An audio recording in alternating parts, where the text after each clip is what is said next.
नमस्कार, ये आकाशवाणी शिमला है। अब आप राकेश शर्मा से प्रादेशिक समाचार सुनिए। पहले आज के मुख्य समाचार। राज्य सरकार ने कोरोना मामलों में वृद्धि को देखते हुए सभी शिक्षण संस्थान 4 अप्रैल तक बंद रखने का लिया निर्णय।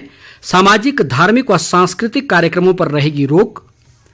मुख्यमंत्री जयराम ठाकुर ने वर्चुअल माध्यम से सुजानपुर विधानसभा क्षेत्र में करोड़ों रुपए की विकास योजनाओं के किए लोकार्पण व शिलान्यास।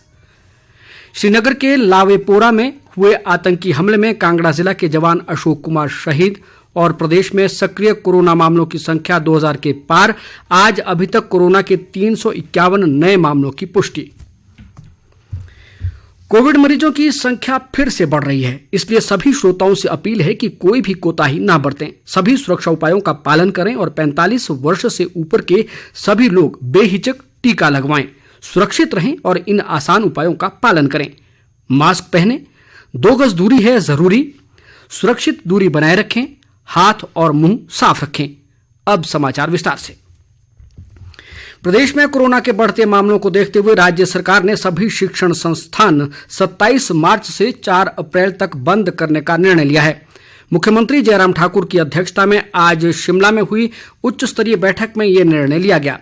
केवल वही संस्थान खुले रहेंगे जिनमें परीक्षाएं चल रही हैं और अध्यापकों सहित महाविद्यालय व स्कूलों का अन्य स्टाफ नियमित तौर पर शिक्षण संस्थानों में उपस्थित रहेगा। मुख्यमंत्री ने कहा कि आवासीय सुविधाओं वाले स्कूलों के हॉस्टल बंद करने की जरूरत नहीं है, लेकिन यहां कोविड-19 महामारी से बचाव को लेकर जारी दिशा निर्देशों का सख्ती से पालन करना होगा। उन्होंने कहा कि नर्सिंग और चिकित्सा संस्थान नियमित रूप से कार्य करते रहेंगे।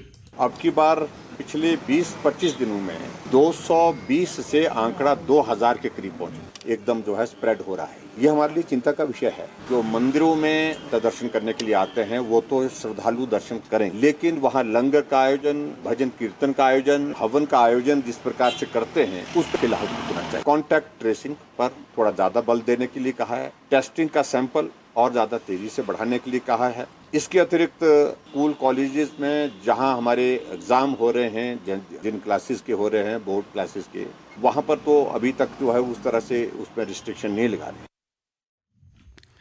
जयराम ठाकुर ने कहा कि सरकार द्वारा राज्य में कोई भी सामाजिक व सांस्कृतिक कार्यक्रम आयोजित नहीं किया जाएगा और बाहरी कार्यक्रमों में 200 और आंतरिक कार्यक्रमों में 50% तक लोग शामिल हो सकेंगे। मंदिरों के अंदर लंगर और धार्मिक आयोजनों पर प्रतिबंध रहेगा और श्रद्धालुओं को केवल दर्शन की ही अनुमति होगी। मुख्यमंत्री ने कहा कि प्रदेश के सभी कार्यालयों में 3 अप्रैल का अवकाश रहेगा और होली का कोई भी सामाजिक आयोजन नहीं होगा।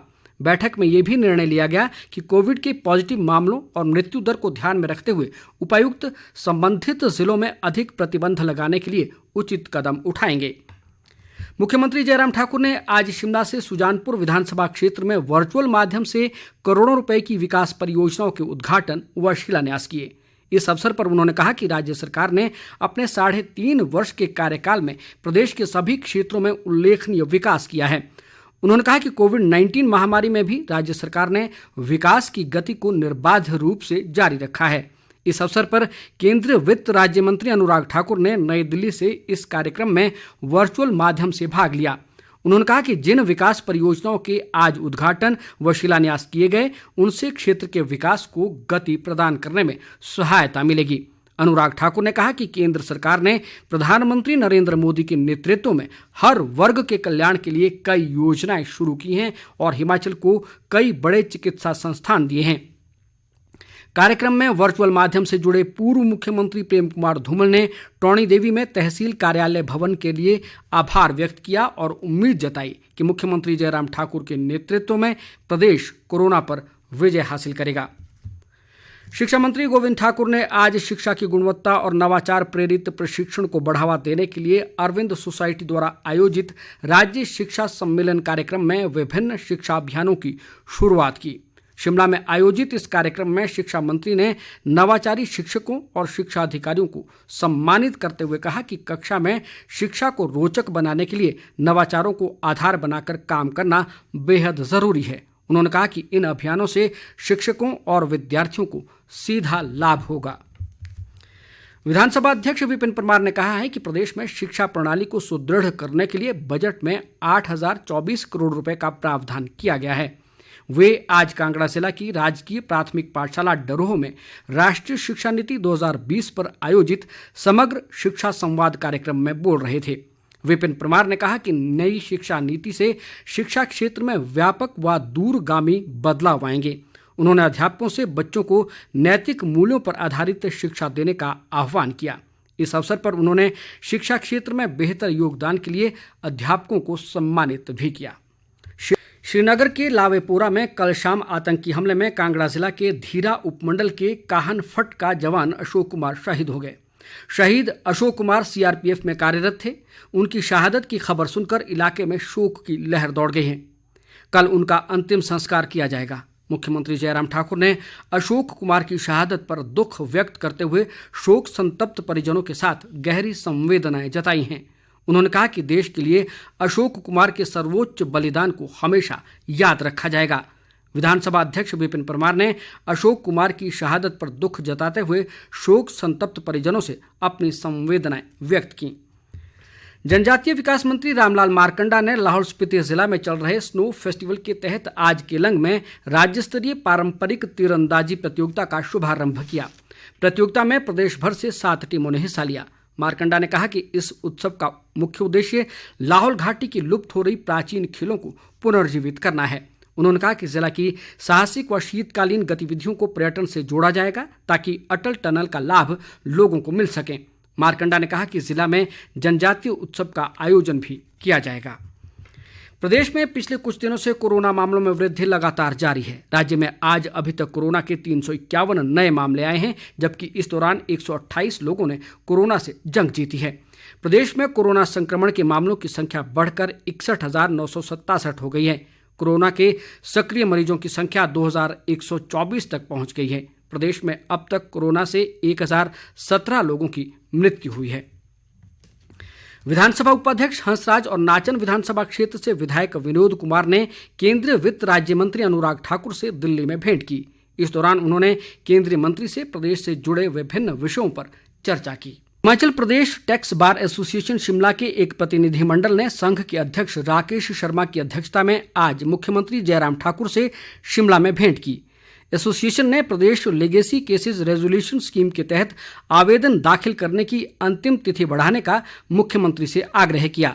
उन्होंने कहा कि कोरोना महामारी के कारण लाभार्थी इस योजना का लाभ नहीं ले पाए हैं। मुख्यमंत्री ने संघ की मांगों पर सहानुभूतिपूर्वक विचार का आश्वासन दिया। स्वास्थ्य विभाग के एक प्रवक्ता ने स्पष्ट किया है कि कुल्लू जिला के शांगचन गांव की जूही देवी की मृत्यु कोरोना वैक्सीन लगवाने से नहीं बल्कि दिल का दौरा पड़ने से हुई थी। उन्होंने बताया कि विभाग की 4 सदस्यीय टीम ने गांव का दौरा कर स्थिति का जायजा लिया, जिसमें उनकी मृत्यु के कारणों का पता चला है। उन्होंने बताया कि इस संबंध में उनके परिजनों ने लिखित बयान दिया है। प्रवक्ता ने कहा कि कोरोना वैक्सीन पूरी तरह सुरक्षित है और लोगों को टीका लगाने के लिए आगे आना चाहिए। मुख्य सचिव अनिल खाची और स्वास्थ्य सचिव अमिताभ अवस्थी ने तपेदिक रोग के उन्मूलन करने की दिशा में किए गए प्रयासों के लिए हिमाचल प्रदेश को मिले पुरस्कार, प्रमाण पत्र और स्मृति चिन्ह आज शिमला में मुख्यमंत्री जयराम ठाकुर को भेंट किए। प्रदेश को 50 लाख से अधिक आबादी वाले राज्यों की श्रेणी में तपेदिक रोग समाप्त करने के लिए देश में प्रथम स्थान मिला है। ये पुरस्कार हाल ही में दिल्ली में केंद्रीय स्वास्थ्य मंत्री डॉक्टर हर्षवर्धन ने प्रदान किए थे। मुख्यमंत्री ने स्वास्थ्य विभाग के अधिकारियों, चिकित्सकों और पैरामेडिकल स्टाफ के प्रयासों की सराहना करते हुए कहा कि प्रदेश में तपेदिक का उन्मूलन उनके अथक प्रयासों और समर्पित सेवाओं के कारण ही संभव हो पाया है। राज्य चुनाव आयोग के शिमला स्थित मुख्यालय में फतेहपुर निर्वाचन क्षेत्र से संबंधित उपचुनाव के लिए चुनाव व्यय निगरानी प्रकोष्ठ का गठन किया गया है। आयोग के एक प्रवक्ता ने बताया कि प्रकोष्ठ आयोग के साथ व्यय निगरानी, कर्मचारियों और राजनीतिक पार्टियों के पदाधिकारियों के प्रशिक्षण, खर्च से संबंधित जानकारियों के अलावा जिला निर्वाचन अधिकारी कांगड़ा और प्रवर्तन एजेंसियों के साथ तालमेल स्थापित करेगा। अतिरिक्त मुख्य निर्वाचन अधिकारी सोनिया ठाकुर को इस निगरानी प्रकोष्ठ का नोडल अधिकारी नियुक्त किया गया है। अंत में इस बुलेटिन के मुख्य समाचार एक बार फिर। राज्य सरकार ने कोरोना मामलों में वृद्धि को देखते हुए सभी शिक्षण संस्थान 4 अप्रैल तक बंद रखने का लिया निर्णय। सामाजिक, धार्मिक व सांस्कृतिक कार्यक्रमों पर रहेगी रोक। मुख्यमंत्री जयराम ठाकुर ने वर्चुअल माध्यम से सुजानपुर विधानसभा क्षेत्र में करोड़ों रुपए की विकास योजनाओं के किए लोकार्पण व शिलान्यास। श्रीनगर के लावेपोरा में हुए आतंकी हमले में कांगड़ा जिला के जवान अशोक कुमार शहीद। और प्रदेश में सक्रिय कोरोना मामलों की संख्या 2000 के पार।